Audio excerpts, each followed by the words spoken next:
और खबरों की खबर में अब बात करते हैं ईरान की। भारत के एक पुराने और विश्वस्त साथी ईरान के लिए कल का दिन बहुत ही मनहूस साबित हुआ। भारत के साथ करीबी रिश्ते रखने वाले इस मुल्क के साथ जो कुछ हुआ वो बहुत ही चौंकाने वाला था। कल का दिन बहुत ही मनहूस साबित हुआ। संबंध रखने के लिए इच्छुक ईरान के राष्ट्रपति जो भारत के साथ अच्छे संबंध रखना चाहते थे, इब्राहिम रईसी की ईरान के सीमांत प्रांत पूर्वी अजरबैजान में एक हेलीकॉप्टर हादसे में मौत हो गई। ईरान के राष्ट्रपति इब्राहिम रईसी रविवार दोपहर पूर्वी अजरबैजान के पहाड़ी इलाके में एक बांध का उद्घाटन कर वापस लौट रहे थे। ये उस वक्त की ही तस्वीरें हैं। इस उद्घाटन कार्यक्रम में उनके साथ पड़ोसी देश अजरबैजान के राष्ट्रपति इल्हम अलीयेव भी शामिल थे। आप कह सकते हैं कि आखिरी तस्वीरें थी इब्राहिम रईसी की। अजरबैजान के राष्ट्रपति के मुताबिक कार्यक्रम के बाद उन्होंने ईरान के राष्ट्रपति इब्राहिम रईसी को विदा किया। रईसी के बेल हेलीकॉप्टर ने डैम के इलाके से 130 किलोमीटर दूर तबरेज शहर के लिए उड़ान भरी। तबरेज में इब्राहिम रईसी को 2 तेल परियोजनाओं का भी उद्घाटन करना था, लेकिन उनका हेलीकॉप्टर बीच रास्ते में ही लापता हो गया। रईसी के साथ हेलीकॉप्टर में 7 लोग मौजूद थे, जिनमें ईरान के विदेश मंत्री और पूर्वी अजरबैजान के गवर्नर भी शामिल थे। पहले खबर आई कि हेलीकॉप्टर की हार्ड लैंडिंग हुई है। रईसी के हेलीकॉप्टर के साथ उड़ रहे 2 अन्य हेलीकॉप्टरों ने यह सूचना दी। इन हेलीकॉप्टरों ने भी तुरंत इमरजेंसी लैंडिंग की। तुर्की के एक ड्रोन ने सबसे पहले इस बात की जानकारी दी कि एक हेलीकॉप्टर का मलबा उत्तर पश्चिम ईरान की एक पहाड़ी पर बिखरा पड़ा है। इन सब जानकारियों के बीच कई राहत और बचाव टीमों को मौके पर भेजा गया। पहाड़ी इलाके में घने कोहरे, बर्फबारी और बारिश के बीच रात भी गहरा गई, लेकिन ये टीमें रात में करीब 7000 फीट की ऊंचाई पर घटनास्थल तक पहुंची गई। यहां एक पहाड़ी पर इस नीले और सफेद रंग के हेलीकॉप्टर का मलबा बिखरा हुआ था। हेलीकॉप्टर का मलबा और मारे गए लोगों के शव देखने के बाद इस बात की पुष्टि की गई कि राष्ट्रपति इब्राहिम रईसी का हेलीकॉप्टर क्रैश हो चुका है, जिसमें हेलीकॉप्टर में बैठे सभी लोगों की मौत हो गई है। ईरान की सरकार ने अभी तक हेलीकॉप्टर क्रैश की कोई वजह या साजिश को तो नहीं बताया है, केवल यही कहा है कि खराब मौसम में हेलीकॉप्टर क्रैश हुआ है। यह हेलीकॉप्टर बेल 212 हेलीकॉप्टर था, जिसे 60 के दशक में अमेरिका की एक कंपनी ने कनाडा की फौज के लिए तैयार किया था। ईरान पर अमेरिका की पाबंदियों के कारण इस हेलीकॉप्टर के पुर्जे या उपकरण उसे अब नहीं मिल पा रहे थे, और जानकारी जो मिली है उसके मुताबिक ईरान खुद ही इन उपकरणों को तैयार कर रहा था और अपने हेलीकॉप्टर्स को अपडेट कर रहा था। ईरान के एक पूर्व विदेश मंत्री ने इसी वजह से अमेरिका को इस हादसे का जिम्मेदार बताया कि उसने सही समय पर उपकरण प्रोवाइड नहीं किए, जिस वजह से यह हादसा हुआ होगा। हालांकि अभी तक इस हादसे के पीछे किसी का हाथ होने की आधिकारिक आशंका नहीं जताई गई है। बीते कुछ महीनों से ईरान के साथ इजराइल के संबंध जितने खराब रहे हैं, उसके बाद कुछ इलाकों में इजराइल को लेकर आशंका जताई गई, लेकिन इजराइल ने पहले ही साफ कर दिया कि उसका इस घटना से कोई लेना देना नहीं है। 63 साल के इब्राहिम रईसी ईरान के कद्दावर और कट्टरपंथी यानी हार्डकोर नेता माने जाते थे और 2021 से वहां के राष्ट्रपति थे। उन्हें ईरान के 85 साल के सर्वोच्च नेता अली खमेनी से करीबी की वजह से उनकी विरासत का दावेदार भी माना जाता था। अपने दौर में ईरान में उन्होंने नैतिक कानूनों को लेकर सख्ती की और सरकार विरोधी प्रदर्शनों को सख्ती से कुचला। पश्चिमी देशों के साथ परमाणु वार्ताओं में भी उन्होंने ईरान का सख्त रुख पेश किया। इसीलिए कट्टरपंथी नेता के तौर पर रईसी की पहचान ईरान में होती है। उनकी मौत के बाद ईरान के सर्वोच्च नेता अली खमेनी ने देश के प्रथम उपराष्ट्रपति मोहम्मद मोखबर को अंतरिम राष्ट्रपति नियुक्त कर दिया है। ईरान में अगर किसी राष्ट्रपति का निधन होता है तो वहां के संविधान के अनुच्छेद 131 के मुताबिक प्रथम उपराष्ट्रपति देश के अंतरिम राष्ट्रपति के तौर पर कार्यभार संभालते हैं, बशर्ते ईरान के सर्वोच्च नेता उसकी पुष्टि कर दे। ईरान के संविधान के मुताबिक राष्ट्रपति के निधन के बाद 3 सदस्यों की परिषद को 50 दिन के अंदर नए राष्ट्रपति का चुनाव करना होता है। इस परिषद में ईरान के उपराष्ट्रपति होते हैं और उसके साथ साथ ईरान के वहाँ की संसद के स्पीकर होते हैं और चीफ जस्टिस होते हैं। मोहम्मद मोखबर भी ईरान के सर्वोच्च नेता अली खमेनी के करीबी बताए जाते हैं। 2021 में इब्राहिम रईसी के राष्ट्रपति बनने के बाद मोहम्मद मुखबर प्रथम उपराष्ट्रपति बने।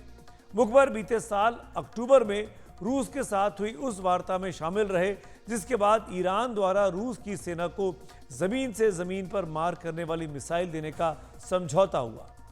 उपराष्ट्रपति बनने से पहले मुखबर ईरान के सर्वोच्च नेता से जुड़े एक इन्वेस्टमेंट फंड सीटेट के प्रमुख रहे, जिस पर 2010 में परमाणु और बैलिस्टिक मिसाइल से जुड़ी गतिविधियों में शामिल होने के आरोप में यूरोपियन यूनियन ने प्रतिबंध लगाया था। 2012 में मुखबर का नाम प्रतिबंध की लिस्ट से हटा दिया गया। 2013 में अमेरिका के वित्त मंत्रालय ने एक बार फिर उस इन्वेस्टमेंट फंड और उससे जुड़ी कंपनियों पर प्रतिबंध लगाया, तो मोहम्मद मुखबर ईरान के अंतरिम राष्ट्रपति अब बन गए हैं। इब्राहिम रईसी की मौत और उसके बाद के हालात पर ज्यादा जानकारी के लिए बात करते हैं पश्चिम एशिया के मामलों के जानकार खबर आगा साहब से, जो इस वक्त हमारे साथ जुड़े हुए हैं। आगा साहब, शुक्रिया एनडीटीवी से बात करने के लिए। ईरान के राष्ट्रपति इब्राहिम रईसी की हादसे में जो मौत हुई है उसके बाद ईरान और पश्चिम एशिया की सियासत में अब आपको क्या बदलाव नजर आता है? मुझे नहीं लगता कि बहुत ज्यादा बदलाव आएगा। ईरान की जो बेसिक नीतियां हैं उसमें कोई परिवर्तन हुआ ही नहीं है पिछले 45 साल से, जब से इस्लामिक रेवोल्यूशन आया है। एंटी इजराइल उसी तरीके से हैं, उसी तरीके से वो अमेरिका से उनका कोई लेना देना नहीं होता। बातचीत जरूर करते हैं, बातचीत वो सबसे करते हैं, इजराइल को तो रिकॉग्नाइज नहीं करते। तो वो उसी तरह से उनका सपोर्ट बेस जो है हिजबुल्लाह, हमास और हूती रेबल्स या शिया मलेशियास जितने भी हैं उनको वो जारी रहेगा, उसमें कोई बंद नहीं होगा। इसलिए कि ये काम जो है ये प्रेसिडेंट नहीं कर रहा था। प्रेसिडेंट तो डिप्लोमेटिक काम करता था, मिलना जुलना, दूसरे राष्ट्रपतियों से संबंध बनाना, और उसका अपना पर्सनल योगदान उसमें होता था। तो वो एक कमी बहुत बड़ी ईरान में रहेगी। दूसरी तरफ ये भी था कि वो उन्हीं ने जो एक बड़ा मेजर काम था कि सऊदी अरेबिया से रिश्ते बनाए, तो दूसरी तरफ मरने से कुछ ही समय पहले वो अजरबैजान, जो कि उनका बड़ा कंपटीटर ही नहीं बल्कि उससे बड़ी राइवलरी थी, अच्छे संबंध नहीं थे, उससे उन्हीं ने दोबारा संबंध बनाए। वहीं गए, वहाँ के राष्ट्रपति से मिले, एक डैम का इनॉग्रेशन किया। लौटते में उनकी हेलीकॉप्टर से दुर्घटनाग्रस्त हो गया जिसमें उनकी हत्या भी हो गई। इस तरीके से देखा जाए तो नहीं है। दूसरी बात यह कि हमास को सपोर्ट करके रईसी इस्लामिक वर्ल्ड के एक बहुत बड़े लीडर इमर्ज कर गए थे। उसका कारण यह था कि अरब देश और दूसरे मुस्लिम देश बिल्कुल खामोश थे या बिल्कुल लिप सर्विस कर रहे थे, सिवाय स्टेटमेंट देने के। अधिकतर मैं कहूँगा जिसमें अल्जीरिया का बहुत बड़ा रोल है और कुछ और देशों का भी काफी एक्टिव है। लेकिन ईरान ने जिस तरीके से किया तो उन्हीं ने मुसलमानों का दिल जीत लिया। और ये भी जानना चाहेंगे आगा साहब आपसे, बहुत सी चीज़ें सोशल मीडिया पे चल रही हैं, एक कॉन्स्पिरेसी थ्योरी चल रही है। इजराइल के ईरान के साथ संबंध कैसे हम सब जानते हैं, किसी से छुपा नहीं है। मोसाद का नाम आया, क्या आपको लगता है कि ये एक हादसा भरी था या फिर एक साजिश भी हो सकती है, जिस तरीके से एक हेलीकॉप्टर दुर्घटनाग्रस्त हुआ, बाकी 2 बच गए जबकि 3 ने उड़ान भरी थी? बड़ा मुश्किल है कहना कि साजिश है या नहीं। 50 साल पुराना बेल कंपनी का ये हेलीकॉप्टर था। शाह ईरान इसका को भी ने भी इसका इस्तेमाल किया है। स्पेयर पार्ट्स इनके पास थे नहीं, मिलते नहीं थे, कंपनी भी नहीं बनाती थी ये।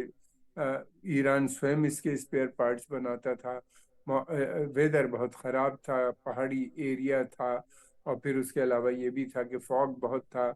मिस जजमेंट भी हो सकता है। ईरान के दुश्मन भी हैं बहुत। इसराइल को अगर मौका मिलेगा तो ज़रूर वो इस्तेमाल करते। लेकिन हिस्ट्री अब में देखा जाए तो ये इसराइल ने किसी हेड ऑफ द स्टेट को अभी तक टारगेट नहीं किया, और उन लोगों ने डिनाइल भी किया है। इंटरनल पावर स्ट्रगल क्या थी मैं समझता हूँ उसके लिए हम लोग को थोड़ा वेट करना चाहिए।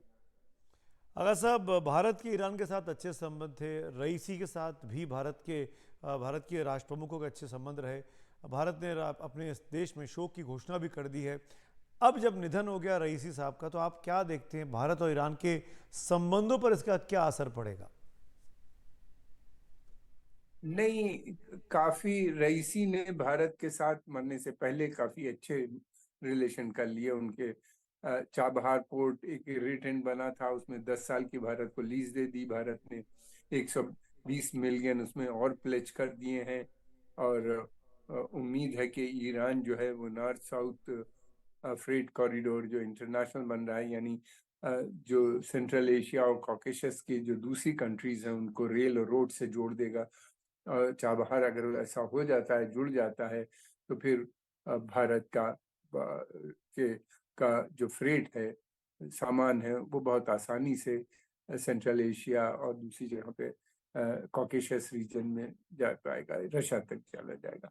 दूसरी बात ये भी है कि ये रीजन लैंड लॉक्ड है, चारों तरफ से सी बंद है, उसके सी के चारों तरफ देश हैं। एक ही जरिया है हमारा ईरान जाने का, जो वो चाबहार बनता है। ईरान हमारा गेटवे है सेंट्रल एशिया जाने का, क्योंकि पाकिस्तान ने हमारा रास्ता रोक रखा है। तो भारत के की ईरान को बहुत जरूरत है। भारत जितनी हमको जरूरत है उससे ज्यादा ईरान को भी भारत से की दोस्ती भारत चाहता है। उसके दो कारण, एक तो ये ईरान चाहता है कि इंडिया, उसके रिश्ते बहुत घनिष्ठ चाइना से हैं, उसको काउंटर बैलेंस करने के लिए वो चाहता है कि भारत से भी अच्छे रिश्ते बनाए, ताकि काउंटर बैलेंस कर सके जो वहाँ पे चाइनीज इन्फ्लुएंस या उसको करने के लिए। तो उनके लिए भी बहुत इंपॉर्टेंट है, भारत के लिए भी ईरान बहुत, हमारे हिस्टोरिक टाइज हैं, सिविलाइजेशनल टाइज जिसे कहते हैं कि ऐतिहासिक है। तो ये सारी चीजें देखते हुए मैं समझता हूँ कि रिश्तों में बहुत ज्यादा फर्क नहीं आएगा। और डिसीजंस जो होते हैं वहाँ पे supreme leader ayatollah Ali Khomeini के ऑफिस, यानी वो लोग लेते हैं, प्रेसिडेंट उसको इम्प्लीमेंट करने का काम करता है। और ईरान की जनता के भी भारत के साथ पीपल टू पीपल रिलेशंस बहुत अच्छे बने हुए हैं। मुझे नहीं लगता कि आने वाले समय में कोई बड़ा, हाँ, लेकिन रईसी के जाने के बाद अगर वहाँ पे चेंज आता है, और ये जो पीरियड है 50 दिन का, और फिर इलेक्शन और फिर नई गवर्नमेंट बनना, तो उसके अंदर जरूर उसके चलते हुए ईरान इंटरनल प्रॉब्लम्स में, इलेक्शन और दूसरे प्रोसेसेस में घिर जाएगा। चलिए, बहुत बहुत शुक्रिया आगा साहब हमसे बात करने के लिए। भारत के संबंध ईरान के साथ भी अच्छे हैं, भारत के संबंध इसराइल के साथ भी अच्छे हैं। भारत वो भूमिका निभा सकता है जो दोनों के बीच में बैलेंस एक तरीके से कैसे किया जाए और चीज़ों को शांति की दिशा में कैसे आगे बढ़ाया जा सकता है।